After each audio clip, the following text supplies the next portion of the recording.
Perfecto. Aló, aló, perfecto. Chicos, ahora sí, un aplauso primero para darle la bienvenida a Sebastián. Muchas gracias. Unas breves palabras. Primero que nada, muy buenos días a todos, estimados profesores, autoridades, alumnos. Para nosotros como Centro de Estudiantes es un honor poder tener a Sebastián con nosotros. Queremos darle las gracias a Sebastián, a su equipo, por darse el tiempo de visitar nuestra casa de estudios. Quiero además aprovechar de recordarles nuestro lema, pensar con libertad. Esto en el ámbito de siempre estar en una escucha activa y con respeto. Todos podemos tener opiniones diferentes, pero es importante estar abiertos. Con esto, doy el pase a Isidora, por favor. Hola a todos, gracias Sándor, hola Sebastián. Bueno, vamos a hacer una mini introducción del candidato. Él es Sebastián Sichel, nació el 30 de julio de 1977, es abogado de la Pontificia Universidad Católica de Chile, está casado, tiene 3 hijos y es el candidato independiente de la lista Vamos Chile en la elección presidencial de noviembre 2021. Acaba de ganar la primaria de su coalición este 18 de julio y además fue presidente de la Corfo entre el 2018 y 2019, ministro de Desarrollo Social y Familia, además de presidente del Banco Estado. Hola, Sebastián. Muchas gracias. Muchas gracias. Vamos a comenzar con las preguntas. Isidora va a ser la primera en hacerla. Les recordamos además que si quieren dejar sus preguntas pueden ingresar al Instagram del Centro de Estudiantes de la Escuela de Negocios. Tenemos una caja para que puedan anotarlas. Gracias. Bueno, al igual que en la conversación que tuvimos antes con el otro candidato, vamos a abordar 4 grandes temáticas: educación, emprendimiento, economía y seguridad. La primera de estas es educación, que es un tema que siempre nos acontece más a nosotros, que somos una universidad, un centro de estudios. Sebastián, mira, la convención resolvió no incorporar como tema a tratar en la comisión permanente el principio de la libertad de enseñanza y el derecho preferente de los padres a educar a sus hijos. ¿Cuáles crees tú que son las injerencias para el panorama educacional actual y qué consecuencias podría traer esta decisión en el futuro de Chile? Ya. Primero, hola a todos, para poder saludar, son demasiado serios ustedes, como la Connie Santa María y Daniel Mantabala. No. Pero déjenme saludar primero, gracias a todos, mucho gusto, disculpen a los que esperaron un rato. Tengo la agenda un poquito ocupada, me ha tocado duro, además como nos tocó la cuarentena, estuve encerrado, así que uno está recuperando cosas, pero no quería fallar en el compromiso que había tomado hace un tiempo con ustedes en venir acá. Primero, un gusto para mí estar en la región. Les voy a decir lo que no soy, voy a partir desde ahí porque estamos bromeando con eso. No soy ni la reencarnación de Piñera, no soy lobista, que alguien ha transmitido eternamente esto. No soy tampoco, no tengo una tía política que apareció ahí que no la conocía, así que fue un gusto conocerla en una entrevista el fin de semana. Lo que soy es una persona que ha trabajado en el mundo privado, en el mundo público, he sido profesor universitario, sigo siéndolo la verdad hace mucho tiempo. Soy un independiente que está en un proyecto de centro derecha que toda su vida ha sido una persona que cree en las ideas de la libertad, en todas las dimensiones posibles de la palabra libertad. Soy una persona que orgullosamente ejerció su profesión y le fue bien, bastante bien en la vida, y que decidió volver a lo público porque le tocó emprender en un medio electrónico.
Es la primera impresión. Estamos entrando en calor. Muchas gracias, Sebastián. Bueno, y de la mano de lo mismo de esta conversación constitucional, en tu programa sale que en el punto 2.8 de educación, el foco especial es la primera infancia, y en el punto 2 de ese mismo dice lo siguiente, cito: insistiremos en la ley que regula el kinder obligatorio aprobado en la Constitución, generando conciencia de la importancia de la asistencia a los niveles de transición para el desarrollo posterior de niños y niñas.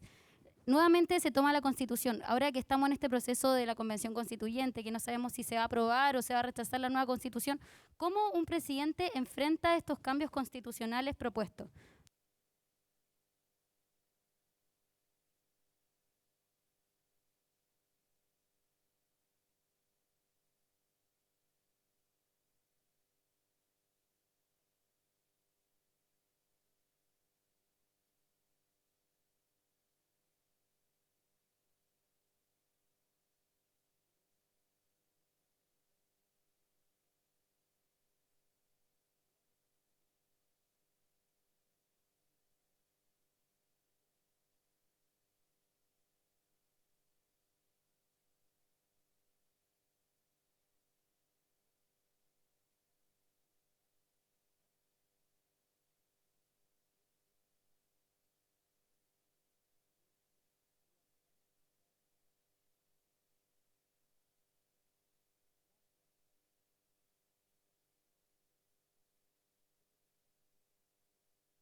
Ah, no te llega ya. Bueno, voy a hablar a dos micrófonos. Entonces, parte importante a la pregunta tuya es que como presidente lo primero es voy a tratar de contribuir a que se construyan puentes y no zanjas en el debate político, en el debate constitucional.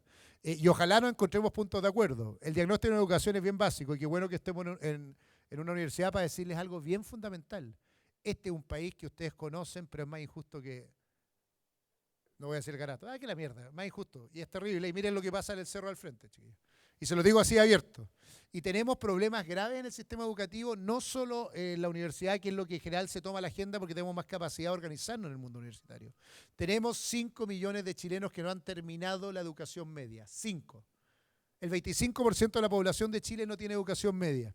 Y todos los días peleamos solo por el sistema universitario. Me encantaría que tengamos dirigentes sociales y universitarios como ustedes que den la pelea por millones de chilenos que quedaron fuera, incluso del mercado laboral, o que quedan fuera de la posibilidad de desarrollo.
Muchísimas gracias, Sebastián, por la respuesta. Yo creo que ya todos más o menos entendemos el punto.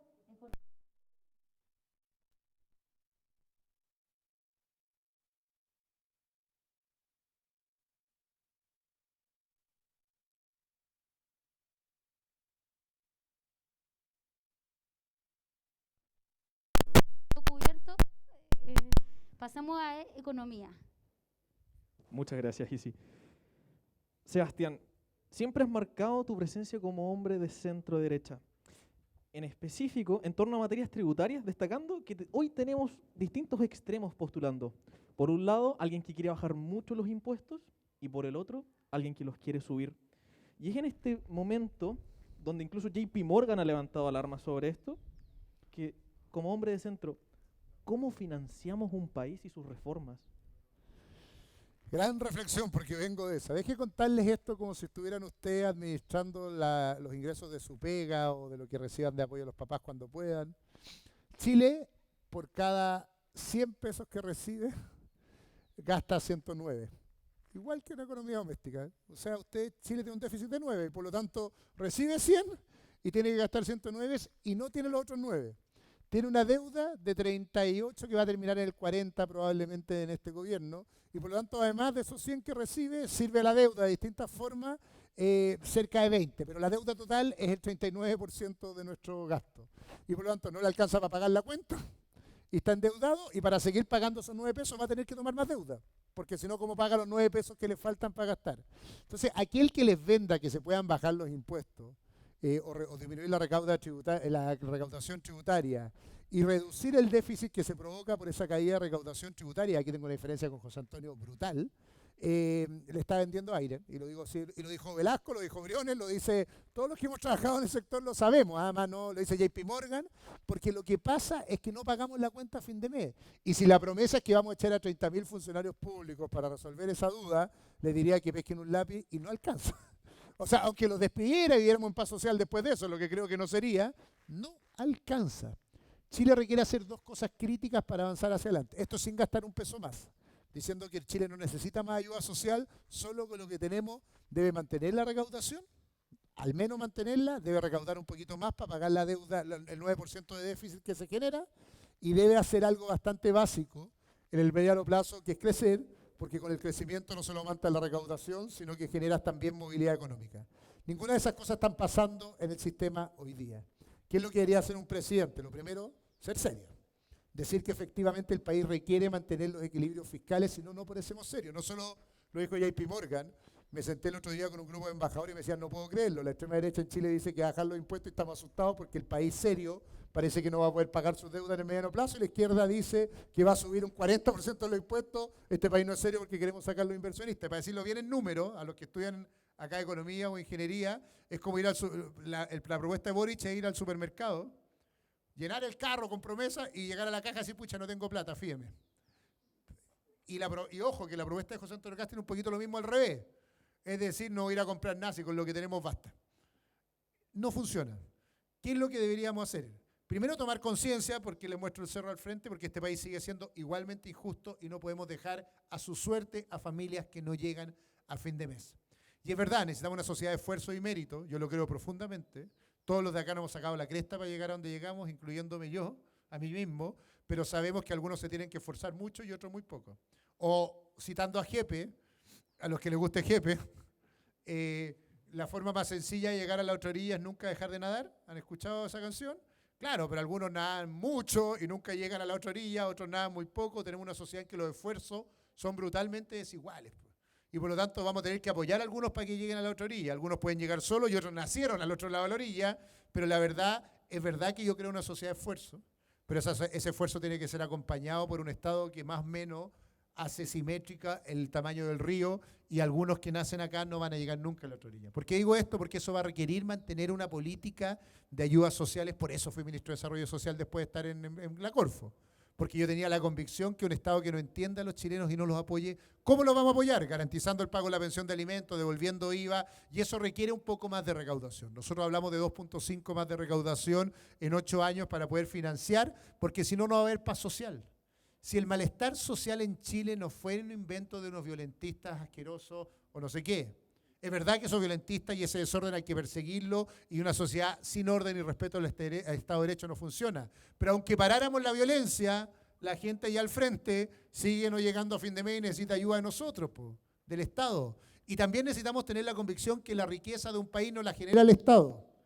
¿Aló? No la generan las empresas públicas, la genera la gente que se saca la cresta y saca su pyme adelante, y necesitamos estimular esos negocios. Yo sé que vamos a hablar de emprendimiento y el emprendimiento, pero el Estado necesita recaudar para redistribuir para el que no puede solo. ¿Por qué digo esto? Porque estamos en una situación crítica de credibilidad de Chile en el futuro. Prometer lo uno o lo otro es una irresponsabilidad en un país que tiene mermada su credibilidad internacional y tiene mermadas sus arcas fiscales. Y yo quiero ser responsable. Sería lindo ser candidato y decir, no, yo voy a recaudar 20 puntos y voy a dar educación gratis para todo al 100%, pagar pensiones de 500 lucas y poner un sueldo mínimo de 500 lucas. Capaz que gane. Pero al final del día el país no va a ser estable socialmente porque va a terminar una crisis. También podría decir lo contrario. Todos los emprendedores y todas las empresas van a pagar un 20% menos de impuestos y les voy a rebajar el IVA a todos. Capaz que gane. Pero al otro día voy a tener que pagar las deudas, voy a tener que dar ayuda social, voy a tener que tener más carabineros en las calles y tampoco va a funcionar. Entonces quiero pedirles acá a los que son profesionales que entendamos que este debate es el más trascendental de Chile. Las elecciones nunca se tratan de popularidad. Eso hace el populismo. Las elecciones se tratan de liderazgo y de fijar posiciones que ojalá sean entendidas por la mayoría de la población, porque el día de mañana va a llegar marzo y vamos a tener que cumplir lo que decimos. Y el país va a requerir más recaudación, obvio un Estado eficiente porque es más ineficiente que la cresta, pero eso no significa que vas a tener que reemplazar el Estado en su actuación, sino todo lo contrario, dejar que el emprendimiento haga su pega y que el Estado haga política social, que es lo que tiene que hacer. Muchas gracias, Sebastián. Es en esta línea, centrando nuevamente la conversación en economía, en Chile hay 2 millones de personas que trabajan en la informalidad. Esto no solo genera problemas económicos, como todos sabemos, sino que algo social. Hay una brecha. Y es entonces que nos preguntamos cómo incentivamos el empleo formal en Chile y cómo ayudamos a los que ya están formalizados. Está al lado chiquillo, ¿no? Sí. Deberíamos como abrazarnos. Estamos justo acá en el viento. Pero mira, no podemos poner Está el COVID. Ceremi, sí. Está el Ceremi, así ya. que no le digamos nada, ya. distanciamiento social. Oye, ya varias cosas, mira. Voy a ser más corta en esta respuesta, pero bien en simple. Efectivamente, la informalidad es una tragedia. Primero, porque no creo en la propuesta de Boric y Proboste respecto a que el futuro de tus pensiones termine en cuentas fiscales por una razón bastante obvia. Solo va a incentivar a la informalidad en el futuro. ¿Para qué vas a cotizar si la cuenta se va al Estado y después tus hijos no la heredan? Entonces hay un problema lógico de no entender cómo funcionan las decisiones básicas. Yo cotizo y trabajo en la medida que entiendo que eso mejora mi pensión, pero si solo se va a solidaridad la posibilidad que yo quiera formalizar, mi trabajo es muy malo. Y por eso los sistemas en general de reparto quiebran en el mundo. Porque tienden a la informalidad, porque nadie quiere formalizarse, más en un país que envejece más que lo que rejuvenece, por lo tanto es una apuesta de futuro muy mala. Porque tú financias pensiones futuro cuando sabes que va a haber más adultos mayores que jóvenes. ¿Quién cresta te va a pagar tu pensión en el mediano plazo y no sabes quién? Y por lo tanto, primera razón, así como higiénica, condición higiénica, los sistemas de capitalización individual, no con un monopolio de la AFP como existe hoy día. Yo creo que todos deberíamos decir dónde se mete nuestra plata. Me encantaría que fuera un fondo de inversión en bonos verdes y no una AFP que lo invierte, no tengo idea, en la vuelta. Yo creo en sistemas libres en serio, que tú decías quién administra tu plata, como en Australia, que hay 350 administradores de fondos de pensiones, y me encantaría que mi plata se invierta en capital de riesgo para emprendedores y no en los mismos dueños de la empresa de la AFP, es obvio, pero tampoco quiero entregársela al Estado como el único administrador por el riesgo que le estaba contando. Entonces, yo sé que la pregunta no era esto, pero primer incentivo a la formalidad es que trabajar formalmente tenga incentivos, uno, en la capitalización individual, dos, lo creo profundamente en materia de pyme, que las pymes los 2 primeros años de su creación no paguen impuesto a la renta aunque obtengan utilidades, porque también eso te permite formalizar la empresa y también formalizar el trabajo. Cuando tú muy fuerte caes con carga impositiva, lo que tiendes a hacer es tratar de vivir en el mercado informal. Y 3, para el mercado laboral, que efectivamente ser formalizado no traiga desincentivos a las políticas sociales.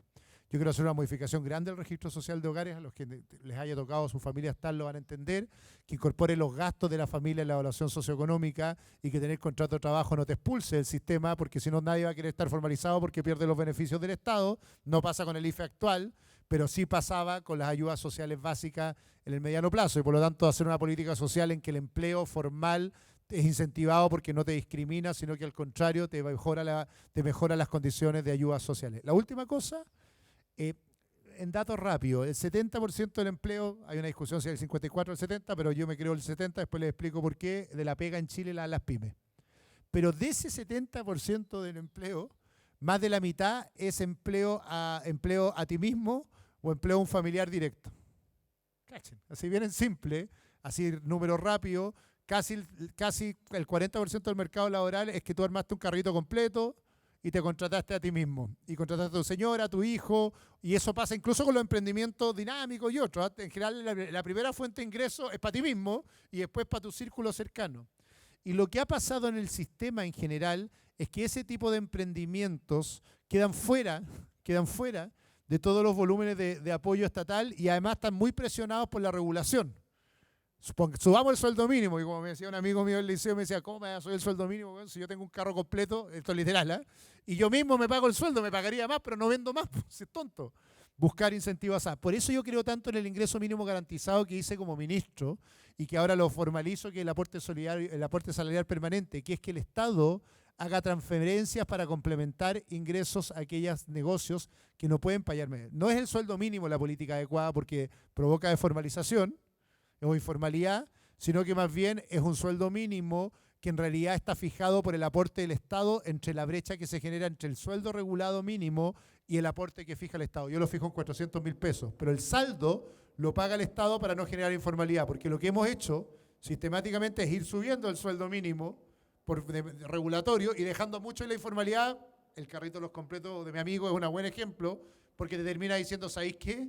Yo prefiero no formalizar mi contrato porque no me puedo pagar lo que me fija la regulación y por lo tanto me conviene más estar fuera del sistema para cumplir la legislación laboral. Yo diría que al revés, que ese gran colchón son transferencias del Estado directa al ingreso para incentivar que no sigamos dejando fuera de mercado a las pymes que no pueden pagar los pisos que se están generando y no creer lo que dijo Jaue y que creo que al final está en el centro también del programa de Boric, que el que no puede pagar sale del mercado. Porque no es así. Lo que queríamos hacer es que ojalá todo el que pueda generar, aunque sea 50 lucas de ingreso, emprenda, pero que el saldo que falta lo fije y lo apoye el Estado para cumplir ese estándar.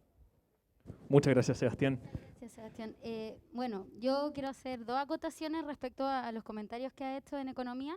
En primer lugar, el sueldo mínimo garantizado, ingreso mínimo garantizado de 400.000 pesos.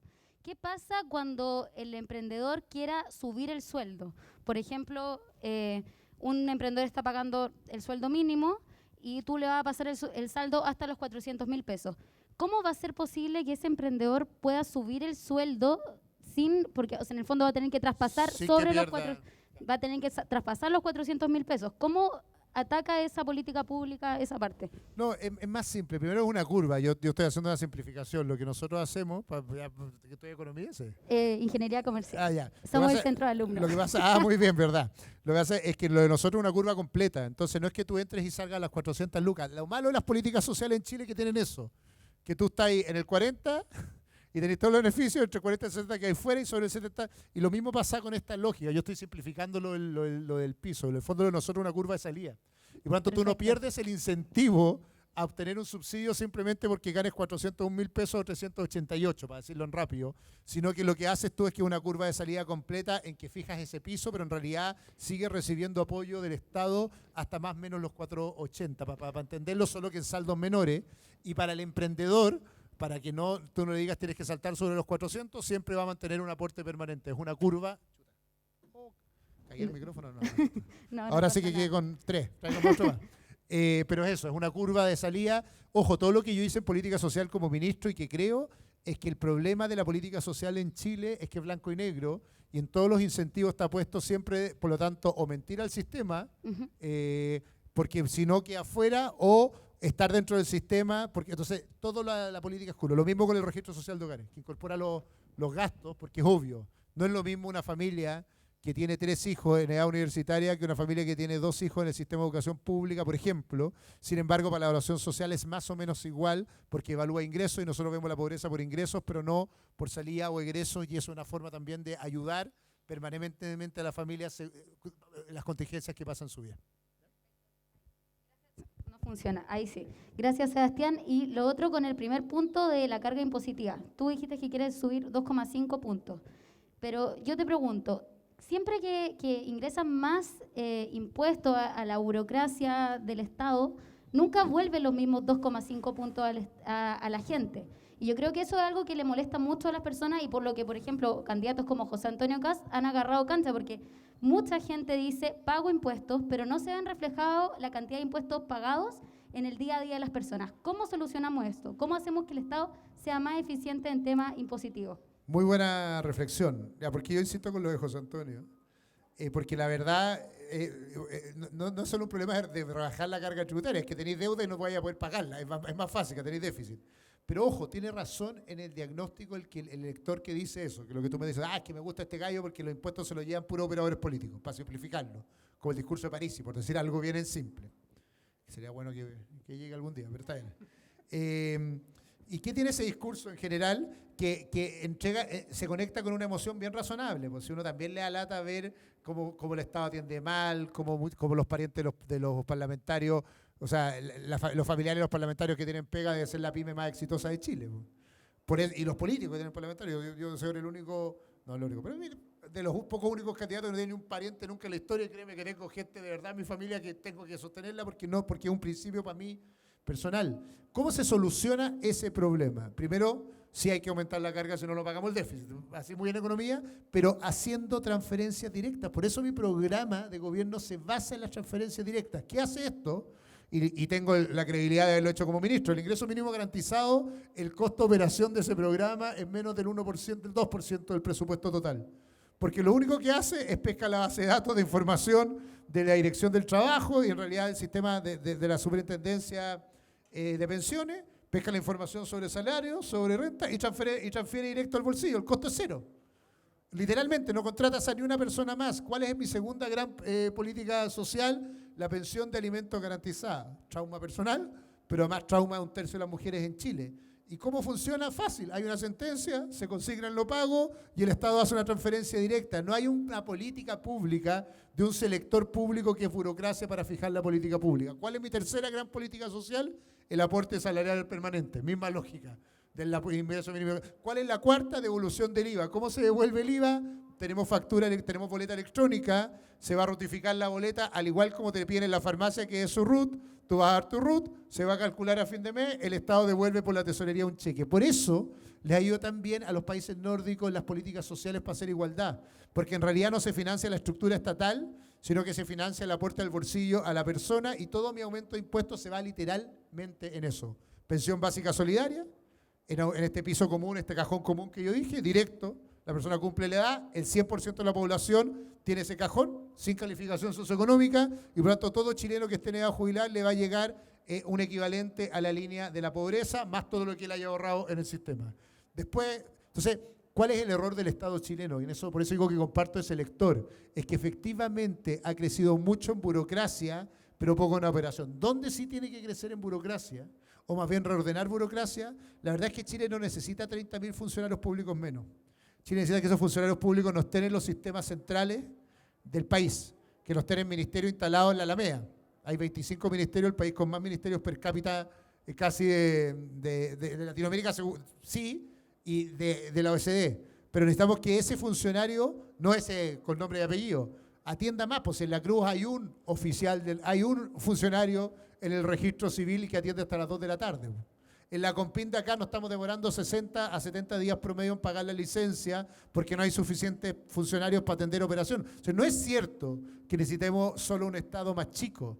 Necesitamos un mejor Estado que atiende más en las regiones y en el territorio. Aquí cierro. Lo que ha hecho el Estado es abandonar los sectores vulnerables de Chile. Los espacios residuales del Estado abandonados, como lo conozco de memoria, Mirador de Reñaca, Gloria Navales, todo ese pedazo que conocí en mi vida muy fuerte, lo que tiene son llenos de sitios de heriazos abandonados por el Estado. O sea, no es que no necesitemos menos Estado, lo que necesitamos ahí es que el Estado esté ahí y no esté con operadores políticos, burocracia arriba, pero sí necesitamos recuperar esa multicancha, necesitamos un registro civil que atienda hasta las 6 de la tarde, que la Compina atienda hasta las 6 de la tarde, que ustedes cuando van a gestionar los que estén con crédito o gratuidad tengan funcionarios públicos atendiéndolo. Entonces hay que dar vuelta a la pirámide, en vez de un Estado que crezca así, Lo que necesitamos es un Estado que tenga esta estructura. Y no cómprenle tan fácil ese discurso. Es verdad que a mí me tiene hasta acá el cuoteo político, los operadores políticos, la cantidad de parientes que están, pero la verdad es que mientras persigues eso, no podéis dejar votado al ciudadano que requiere Estado. Pero esa es la forma de que esa recaudación no se quede en ese operador, sino que se quede en atención en el terreno. Aquí tenemos a la SU que ha trabajado en esto y que las regiones están abandonadas completamente, muchas veces, de la operación del Estado en el territorio, y lo que ha concentrado el Estado, su gasto, es arriba. Perfecto, quedó clarísimo. Muchas gracias. Muchísimas gracias, Sebastián. Cerrando economía, vamos a dar un paso hacia emprendimiento. Bueno, igual hemos estado conversando un poco de emprendimiento, sabemos que uno de los motores más importantes de nuestra economía, lo que la gente se atreve a emprender, a poder generar ingresos por ellos mismos, generar empleo en sus localidades, en las regiones. Y por eso te quiero preguntar, Sebastián, ¿cuáles son tus 3 propuestas más importantes para el emprendimiento en Chile y en regiones? Ya, lo primero, me crió mi Sebastián, mamá. perdona que te interrumpa.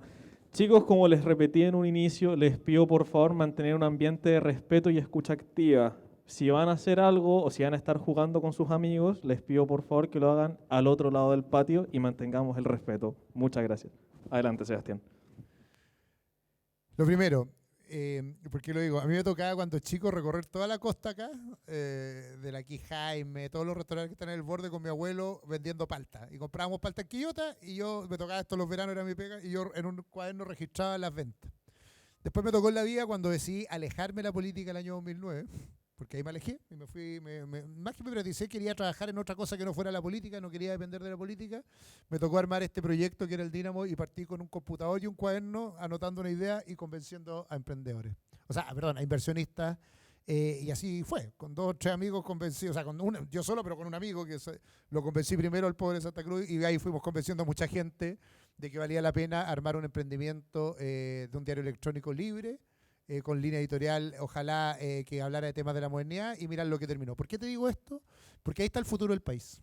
A mí me han escuchado decir que yo quiero ser el presidente de los emprendedores y cuando estuve en la Corfo le puse todo el talento al desarrollo de una estrategia de emprendimiento efectiva en Chile. ¿Por qué creo que el futuro del país está ahí? Por una razón bastante básica. Nuestra economía ha perdido productividad por los altos niveles de concentración. Y ha perdido, los que están estudiando economía, eficiencias dinámicas y eficiencias productivas. Tiene problemas de precio por la colusión, pero tiene problemas de innovación por la concentración. Cuando tú tienes mercados muy concentrados, pierdes rápidamente la capacidad de innovar, porque obviamente para qué vas a innovar si tienes el mercado absolutamente capturado en general. Donde fuimos innovadores en los 90, el retail, etcétera, terminó concentrando el mercado y lo que ha hecho más bien es pagarle injustamente a proveedores. ¿Por qué creo tan fuertemente en el emprendimiento? Porque es probablemente lo que va a volver a desconcentrar nuestros mercados y a equilibrar la cancha para distribuir los ingresos de manera más justa. No hay otra fórmula. Los que crean, como Boric, que es crear empresas estatales, o los que crean esta especie de nuevo capitalismo del Estado emprendedor que se han comprado la economista italiana, lo que van a hacer es matar pymes y matar emprendedores. Yo iría al revés, tenemos que hacer toda nuestra apuesta ya. ¿Dónde? Y aquí viene el primer desafío. Primero, en el emprendimiento territorial. Creo que el gran talento de nuestro país está en emprendedores regionales y lo he visto. Acá hay un hub de innovación en el centro de Valparaíso que está generando tecnología de punta en domótica. En San Antonio, en un liceo técnico, hay unos cabros que generaron enchufes inteligentes que están exportando y me tocó apoyarlos como en la Corfo. Acá en Laito, en Catemu, conocí a otros que estaban desarrollando un software de emprendimiento, o sea, un software de gestión inmobiliaria de otro nivel y por lo tanto decirles lo que hay es talento. Lo que falta son alternativas de financiamiento barato.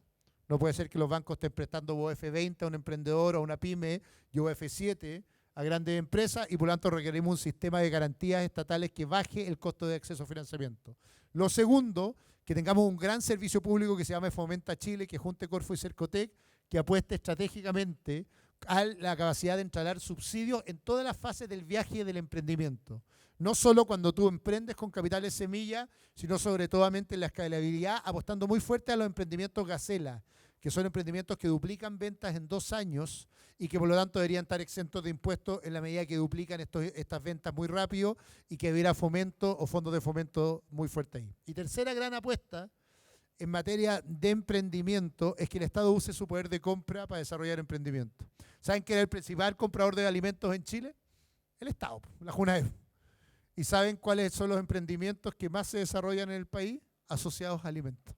Es raro que el Estado no le compre a pymes chilenas y termine comprando afuera, y lo que quería hacer el Estado por lo tanto es poner incentivos a que le compre a emprendedores cada vez que hace licitaciones y compras públicas nacionales para desarrollar músculo. Lo último, este tema me apasiona más que todos los demás, es por algo obvio, ahí está mi cultura, soy emprendedor en política, soy emprendedor también en los negocios, es que yo creo en el emprendimiento, desarrollar muy fuerte el emprendimiento basado en innovación, particularmente de base tecnológica. Y ahí la universidad juega un rol clave.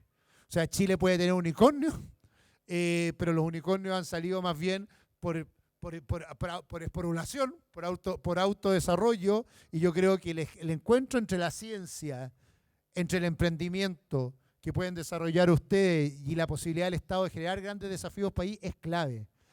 El que rompió los límites de la geografía humana fue un presidente que se llamaba Kennedy y le dijo un día al mundo, le dijo al mundo, nosotros vamos a llegar a la luna. O sea, está loco. Y metió a toda la actividad científica y a todos los emprendedores a poner desafíos, un desafío que le dijo a Estados Unidos, lleguemos a la luna, y es real. Y se inventó el velcro, y se inventó la tecnología que hace que ustedes usen parca, pero además se generó la combustión, etcétera. Les voy a decir, porque puso a toda la actividad productiva. Nosotros vamos a tener que poner como país 5 grandes desafíos de país en que el emprendimiento basado en tecnología, las universidades y los emprendedores van a tener que responder con financiamiento público. ¿Cuáles? La sequía. Número 1. El problema del cambio climático es que no es solo quien es dueño del agua, a los que crean esa fantasía, es que vamos a tener menos agua. Y si vamos a tener menos agua, la innovación en el uso eficiente del agua, en el riego tecnológico, en el hidrógeno verde, en el cobro verde, en cómo usamos de mejor manera el agua es clave, y necesitamos emprendedores que resuelvan las brechas en el mediano plazo. Además, en la gestión eficiente del recurso hídrico. Vamos a tener que tener más disponibilidad y captura, y lo que estamos son innovadores que descubran eso. En Chile se inventó la atrapaniebla en los años 60. Eso fue un chileno, un emprendedor. ¿Cómo crees que en el presente no tenemos a las universidades con los emprendedores trabajando en cuál va a ser el nuevo atrapaniebla en el siglo XXI para desafiar la sequía y no peleando todo el día por la propiedad, cuando la verdadera pelea del futuro va a ser la disponibilidad y el uso eficiente? Lo mismo en combustibles no fósiles. Somos el país con más capacidad de generación eléctrica del mundo. 2.000 gigawatts, 1.800 en energía solar, pero tenemos un problema clave en distribución y acumulación de esa energía, y estamos esperando que esa tecnología la traigan los chinos, cuando acá tenemos luz, o sea, tenemos sol, cobre y litio, que son las 3 primeras fuentes. ¿Y por qué cresta no estamos trabajando en esos emprendimientos? Lo mismo con el hidrógeno verde. Tenemos agua, que de ahí sale el hidrógeno verde, pero tenemos sol y tenemos energía eólica y queremos buscar en tecnología externa o poner al Estado a descubrir tecnología, como lo dice Boric, cuando lo que deberíamos tener emprendedores que generen tecnología de avanzada en hidrógeno verde. Perdón porque esto es lo que más, lo digo.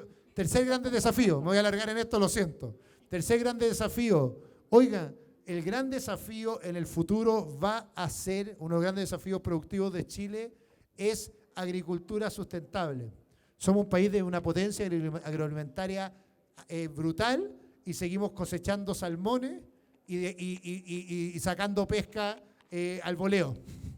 Cuando podríamos hacer agricultura en el mar, podríamos producir congrios, corvinas, dorado, con agricultura en el mar sustentable, y usar nuestro recurso marítimo de manera sustentable y no como lo estamos haciendo ahora. ¿Por qué no buscamos innovación en esa materia y nos ponemos un gran desafío de la industria pesquera en que se transforme en agricultura del mar, pero no como hicimos agricultura en el pasado, que era sobreexplotando el recurso, sino hoy día gestionada y administrada en conjunto? Cuarto gran desafío. No te voy a dejar en paz en esto porque son los desafíos país. Pues si quien dijo lleguemos a la luna, ¿por qué no decir que podemos cumplir desafíos de país en que el emprendimiento juega un rol clave? Cuarto gran desafío, la pobreza. ¿Cómo? ¿Por qué está hablando de emprendimiento de la pobreza? Las empresas B son el futuro de nuestra economía. Empresas que entiendan que cómo actúan y cómo impactan sus entornos es clave para el desarrollo del futuro.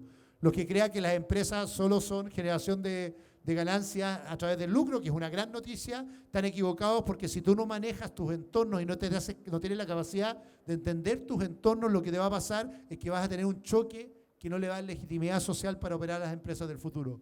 Porque Cresta, en el fondo, no ponemos también a las empresas y al emprendimiento a trabajar en superación de brechas sociales cuando generan la medición de la pobreza intraempresa, la gestión de los entornos productivos, etc. Último desafío país es la lucha contra el cambio climático. Si la incidencia humana es clave en el cambio climático, yo en mi programa hablo de que la ley REP se tiene que hacer responsable de la contaminación que genera la industria textil en el mundo. Y por lo tanto hacerse cargo de la economía circular y del proceso. Y la economía circular, y ahí viene el último desafío, debería ser la economía del futuro de Chile. ¿Quién reintegra, reutiliza y reincorpora los residuos que genera nuestra economía y cómo generamos emprendimiento en ese sentido en el país que más kilos per cápita genera por basura en Latinoamérica, 1.2, que tiene las 7 de las 10 ciudades más contaminadas de Latinoamérica y que más residuos orgánicos tira a relleno sanitario y genera contaminación a través de los gases de efecto invernadero que genera dentro? ¿Y por qué no decir que eso deberíamos responderlo no con un Estado que genera más zonas de sacrificio, sino con emprendedores que tienen buenas respuestas para cómo tratar los residuos orgánicos, para cómo administrar los rellenos sanitarios y para cómo hacerse cargo de los residuos de la industria? Esto es el verdadero tema del gobierno del futuro. Yo le dije en un minuto que quería ser el presidente del nuevo ciclo y que no era la reencarnación de nadie, ni Piñera, Bachelet, ni Pinochet, ni Allende, que es lo que la mayoría de los actuales candidatos dicen ser, sino que quiero ser la reencarnación de un nuevo ciclo que pone estos 5 desafíos dentro de los grandes desafíos del país y que motiva a una nueva generación a que entienda que ahí está la conversación, que no podemos mirar el futuro por el espejo retrovisor, sino que vamos a tener que tener una conversación de dónde queremos que Chile esté los próximos 30 años y qué tipo de gobiernos tenemos que construir para eso. De nuevo, ahí funciona. A la primera nunca funciona. Bueno, Sebastián, obviamente era un tema para explayarse. Bienvenido a la Universidad Adolfo Ibáñez. Nosotros somos una universidad de muchos emprendedores. Entramos en primer año y al tiro nos ponen a vender manjar, nos ponen a vender mermelada y de ahí juntamos un capital semilla y empezamos a emprender. Y lo más importante que nos recalcan todos nuestros profesores como Paul Trench, que lo que no importa son los ingresos que nosotros vamos a tener, las utilidades, sino el impacto que tiene nuestro emprendimiento. Y de ahí han salido muchos buenos emprendimientos locales, de región. Así que eso, muchas gracias por tu propuesta, yo creo que son muy buenas y que nosotros como Escuela de Negocio y como universidad la acogemos muy bien. Enamórense de emprender, le haber dicho el profe, no de sorpresa. Yo creo que el valor del emprendimiento tiene eso. La verdadera fórmula del éxito, esto no lo dije yo para no robarle a Steve Jobs, que es bastante más inteligente que yo, no es el logro final, sino que la capacidad de levantarse una y otra vez. Yo creo que eso es determinante en el emprendimiento, entender que el verdadero desafío de Chile es que haya una cultura emprendedora y en eso, se lo digo a Adolfo Ibáñez porque se lo reconozco, me ha tocado ver charlas en Santiago también, esa cultura de desarrollar negocios es clave en una estrategia de país que nos enseña a ser empleados normalmente o trabajar para otros y no trabajar para generar impactos positivos en los entornos o generar ganancias legítimas en la sociedad. Gracias, Sebastián. Y si solamente un comentario, son las 12:58, te lo recuerdo. Entonces, si quieres, ¿puedo continuar yo? ¿Tenéis pruebas? El espíritu emprendedor, siempre al riesgo. El espíritu de riesgo más que emprendedor. En vez de estar calentando la materia, está acá entrevistándome. A mayor riesgo, mayor retorno. Así que muy bien. Bueno, sí, Sandor, si quieres sigues tú. Me da qué muy pena. Bien. Encantada de conocerte, Sebastián. Muchas gracias por aceptar venir a la universidad. Costó un poco llegar a la agenda de Sebastián porque es un hombre muy ocupado, pero aceptó venir y se pegó el pique hasta la región, así que se merece un aplauso. Muchas gracias, Sebastián. Te aprecio mucho. Me voy a tener que despedir de mi público querido, pero tengo pruebas. Muy bien, suerte en la prueba. Muchas gracias, suerte en la elección, suerte Sandor, y gracias a todos por venir y escuchar con respeto siempre. Adiós. Gracias. Gracias por el aplauso, se le dice. Todos con ánimo. Sebastián, continuando, nos quedan solamente 2 preguntas. La siguiente es respecto a seguridad. Yo creo que todos conocemos que en una reciente encuesta ciudadana, 51% declaró estar a favor de mantener el estado de excepción en la Araucanía. Y dentro de esto surge la pregunta, ¿cómo le podemos devolver el Estado de Derecho a las familias de la Araucanía? Ya, lo primero más amplio, el tema seguridad es el tema número 1, la preocupación de los chilenos y con razón.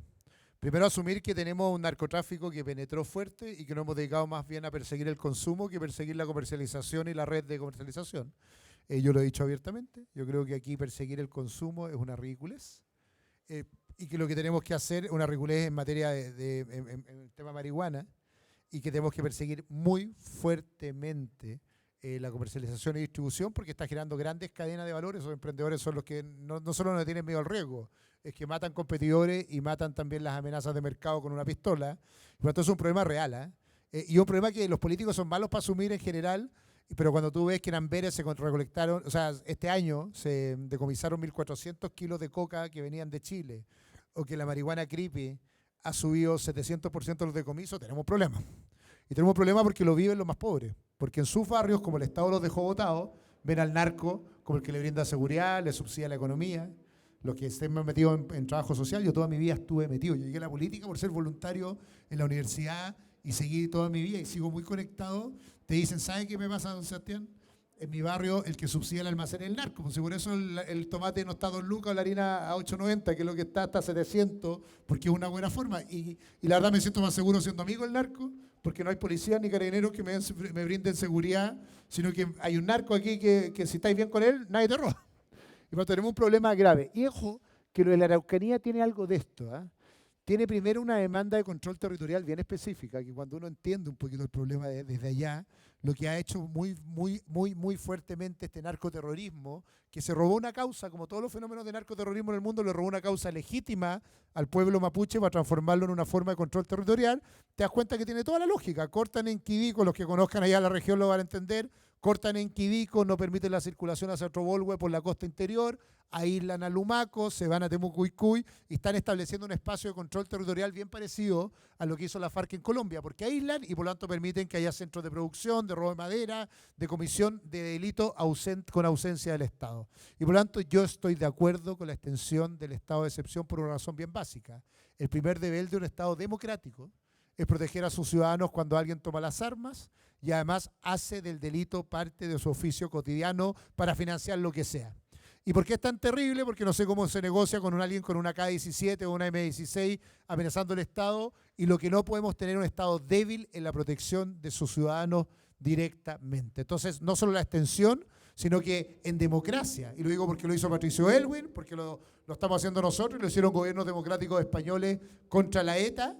Lo que tenemos que hacer es usar todas las herramientas del Estado de Derecho para proteger a los ciudadanos y no dejarlos abandonados, y no nos puede temblar la mano ni tener el coraje de hacerlo. Y esto no se trata de autoritarismo o democracia, se trata de demócratas que defienden a ciudadanos que trabajan todos los días. Después hay un segundo problema, que no hay que confundir la legítima causa mapuche, que es la que sigue el 99,9% del pueblo mapuche, que no tiene nada que ver con este 0,1 que está haciendo terrorismo, para poder también avanzar en una legítima demanda del resto que ha estado mirando esta violencia o este terrorismo impávida y que dice, oiga, sí, pero no se olvide el Estado de Mipo.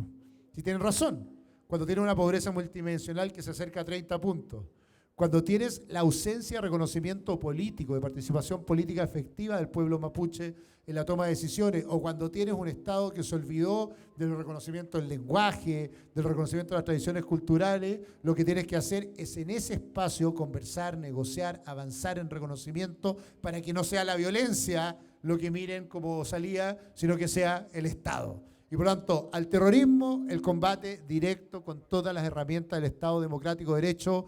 No soy de aquellos que cree que no se puede conciliar la defensa del Estado de Derecho con la protección de los derechos humanos. Creo que es una obligación del Estado hacerlo en conjunto y no separado, pero tampoco soy de aquellos que cree que basta con eso, que hay que atender las legítimas demandas del resto del pueblo mapuche que ha sido postergado socialmente y que necesita ayuda y apoyo.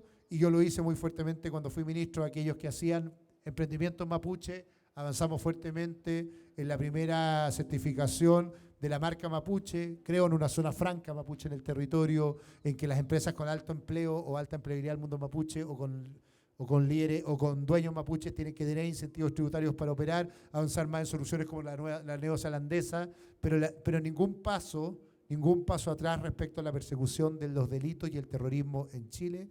El día que el Estado se muestre frágil, como pasa con los indultos, o como pasa con aquellos que no quieren extender el estado de excepción, lo que le está diciendo en general a los ciudadanos es que hay impunidad. Si tú puedes saquear y después tienes buenos políticos que te pidan indultar, lo que estás diciendo en serio es que a los narcos o a cualquiera en el futuro que es mejor tener amigos políticos que pueden prometerlo indulto si es que hacen lo incorrecto. O el que quiere negociar con terroristas y con armas, lo que le está diciendo también al terrorista es que no importa porque si levanta las suficientes armas y la presión, el Estado se va a doblegar y va a terminar negociando contigo y no tienes que hacerlo. Y lo digo porque esto que parece un error es lo que le pasó a Colombia. ¿Sí? ¿Por qué Pablo Escobar, han visto la serie? Ya, sí. Se tiró a diputado, ¿se acuerdan? Porque dijo, lo mejor para impedir la extradición es tener buenos amigos políticos, primero comprados y después ellos mismos, para impedir que se aprobaran leyes de extradición. Es lo mismo que haces cuando tú das señales como el indulto. Le estás diciendo a los narcos, oye, si parece que es bueno financiar políticas o participar en política, pues si hoy día el indulto es para los que saquean o atacan carabineros, pasado mañana, ¿por qué no? Para quienes cometen delitos o no pueden ser extraditados, y pasado mañana, ¿por qué no?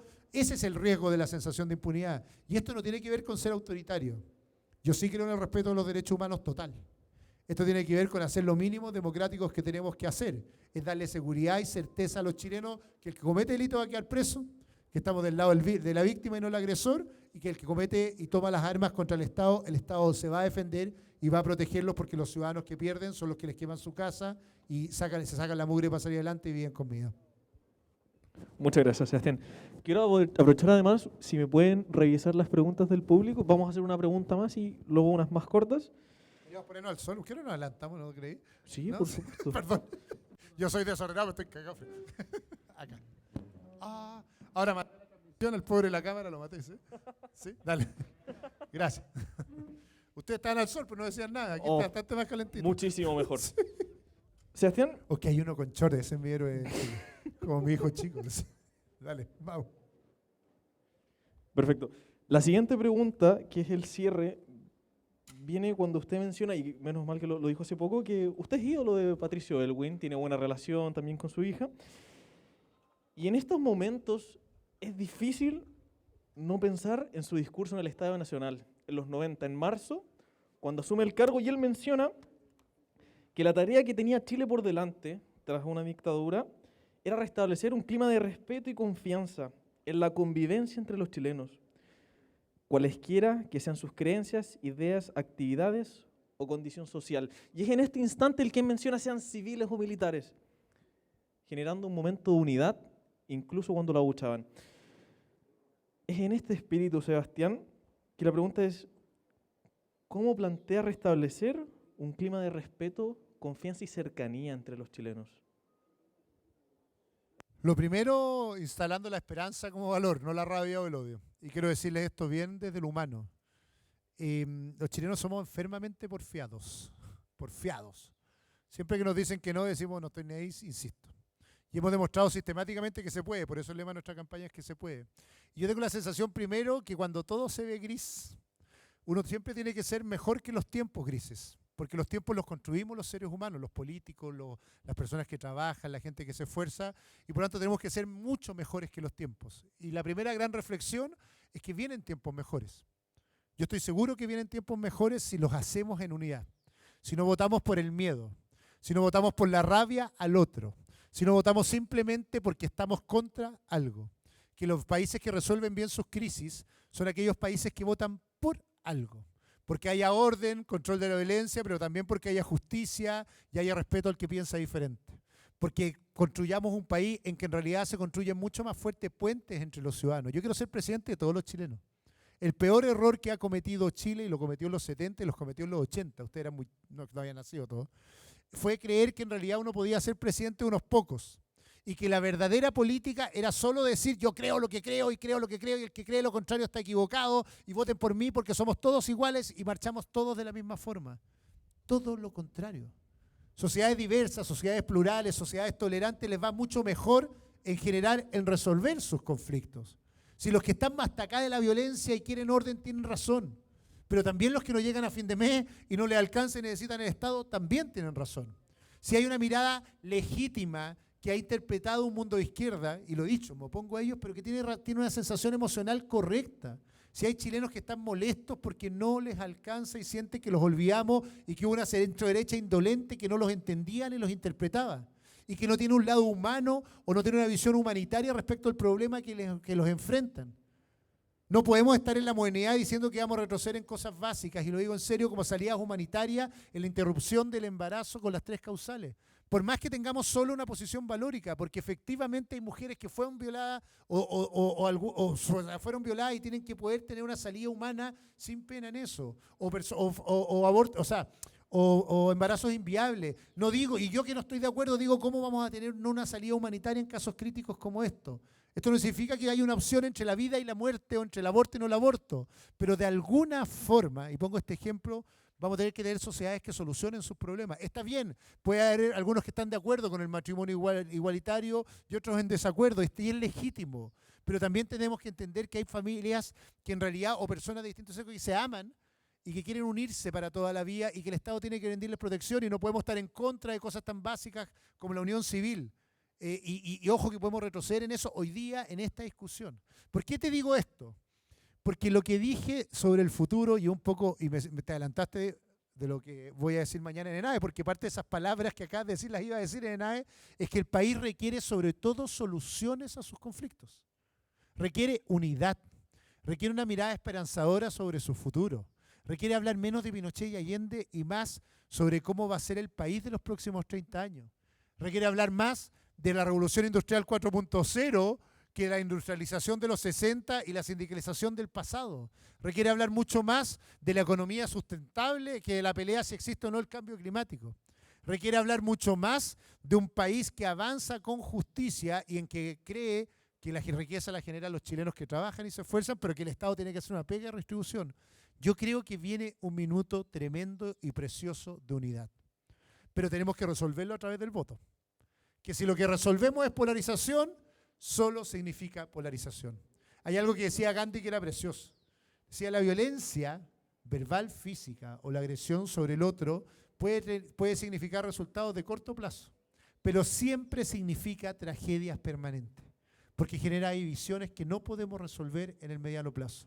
Y por lo tanto, para cerrar, hacerle una gran invitación a votar por lo que nosotros proponemos, que es una mirada de esperanza. Y lo digo en serio. Yo creo que al país le va mejor si caminamos juntos. ¿Qué significa caminar juntos en la modernidad? Significa saber que tenemos que tener una sociedad democrática en que la condición higiénica mínima es vivir en el respeto a las reglas, en que el que se salta la fila es condenado y el que respeta al otro es protegido, en que estamos del lado siempre de la víctima y no el agresor, en que no nos gusta la violencia, ni nos gusta aquel que gana su posición por codazos y no por colaboración. Ese es el mínimo, la condición higiénica de desarrollo. Pero que después de eso necesitamos cosas más profundas. Enfrentar el cambio industrial que estamos viviendo y apoyar el emprendimiento para que se adapte a este cambio, a la revolución industrial 4.0 y encabece un país basado en emprendimiento y desarrollo hacia adelante. Enfrentar el cambio climático y reconocer que el país necesita entender que va a tener que tener una economía sustentable basada en la circularidad de sus procesos productivos, pero que tiene una tremenda oportunidad en sus recursos productivos, porque la naturaleza es nuestro gran atributo, incluso para desarrollar nuestra economía. Que vamos a tener que enfrentar un cambio demográfico en serio, y que va a haber inmigración en Chile, y que vamos a tener un 10% de nuestra población que es inmigrante, y vamos a tener que tratarla con tolerancia, sin xenofobia, con respeto, y que esta sociedad no puede terminar diciendo que va a construir zanjas, y lo que tiene que ver es cómo hace una migración regulada, legal, ordenada, pero que también entiende que no podemos tratar de manera distinta al inmigrante. Y por lo tanto el verdadero cambio demográfico significa saber, como dice Sebastián Edwards, que sociedades diversas son sociedades exitosas cuando resuelven de buena manera esa diversidad, y que este cambio demográfico va a significar que tú vayas a vivir hasta los 85 años o 90 años si que dejáis de carretear como estáis carreteando. No, mentira. Pero si efectivamente tienes una vida saludable, pero eso significa que vamos a tener que tener un Estado que entienda que gran parte de la población sobre 60 años va a ser una población activa, y que vamos a tener que entender que los adultos mayores no son el pasado, son el presente, y el Estado va a tener que apoyarlos y hacer ciudades más amigables para que vivan. Y lo más relevante, y cierro con lo que terminé, es que estamos viendo una tremenda y hermosa revolución mesocrática o revolución de la clase media, igual como la vivió Chile en 1920, igual como cuando teníamos los dilemas de un país que era rico en ese minuto porque tenía salitre y no supo resolverla de buena manera, y terminamos con 20 años de un mal país, entre 1920 y 1932, que hubo una anarquía brutal en nuestro país. Y que lo que necesitamos para resolver este cambio de la clase media no es anarquía. No es decirle usted está equivocado, no es verdad, usted vive en una sociedad justa porque lo sienten que no es así. Es decir, usted va a ser parte de mi gobierno. Va a ser parte, no porque yo esté, sino porque quiero un gobierno que represente Chile, como el de Justin Trudeau en Canadá, en que los ministros cuando los veamos digamos, ah, se parece a mí.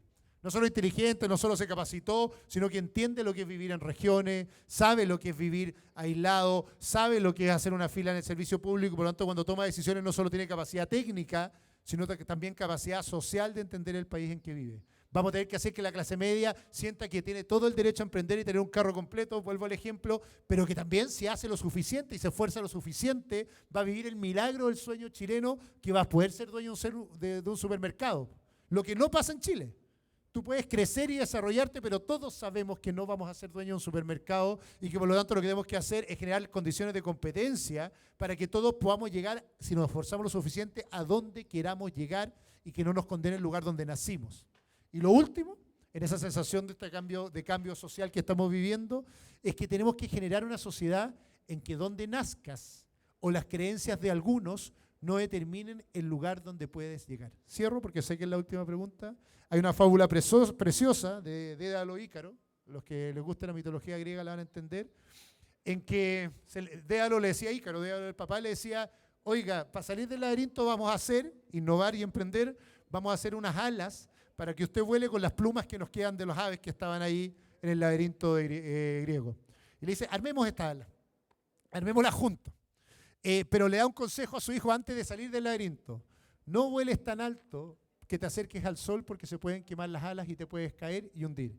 Ni vueles tan cerca del mar porque te van a humedecer las alas, van a caer pesadas y te vas a caer. Y no vas a salir del laberinto. Esa es la reflexión para Chile. ¿Cómo salimos del laberinto? Primero, emprendiendo e innovando, haciendo cosas de manera distinta. Yo quiero ser un presidente que innove, que no le tenga miedo a escuchar al otro, a entender que el otro puede tener razón, a hacer cosas distintas como las que estoy diciendo. Pero también quiero ser un presidente que emprende, que tiene la capacidad de entender que hay que adaptar a Chile al siglo XXI y eso requiere mirar la política de manera distinta. Pero también quiero no cometer el error que cometió Ícaro, les dejo la tarea de si subió mucho, bajó mucho, para que lean el mito, pero de equivocarme, de volar no a mediana altura, no por el centro, porque eso no es, de ser radicalmente perseverante en que la única forma de salir adelante como país es mover las alas permanentemente y seguir y seguir y seguir. No entusiasmarte tanto de hacer todo tan rápido que te vas a quemar, ni quedarte en el pasado y resistir a los cambios porque te vas a hundir. Yo sí creo que esa perseverancia de seguir volando como sociedad y como país es la que nos va a sacar adelante. Lo que fuimos, el orgullo de ser un país precioso que amo profundamente, pero también lo que seremos, un país en que en realidad podemos volar y salir más adelante si hacemos lo correcto. Yo creo que eso es al final el discurso de Elwin en los 90, cuando creíamos que era imposible resolver los conflictos después del sí y el no, y el discurso del siglo XXI, que yo creo que podemos volar con nuestras alas hasta donde queremos, si no nos equivocamos y nos quedamos solo en la resistencia al país que viene o en la revolución de creer que lo podemos hacer todo. La verdad, vamos a tener que volar juntos para salir adelante. Gracias. Muchas gracias. Sebastián, lo vamos a dejar hasta acá, por amor al tiempo. Las preguntas no era nada que no hubiera respondido antes, así que tranquilo con eso. Darte las gracias. También te tenemos un presente. Muchas gracias, Vincenzo. En nombre de la Universidad Adolfo Ibáñez, en especial del Centro de Estudiantes de la Escuela de Negocios, por tu participación. Ahí, por favor, hacia la cámara. Esto es para la tele, no es para usted. Muchas gracias. Bueno, para cerrar, hombre. ¿Ah? Bueno, para cerrar. Mira, ahora les tenemos una mini recepción, entonces, una foto general. Ya. Deja ponernos mascarilla porque Tal Ceremi. No, está bien. Oye, muchas gracias a todos por la paciencia. Les tenemos El sol porque está bastante helado.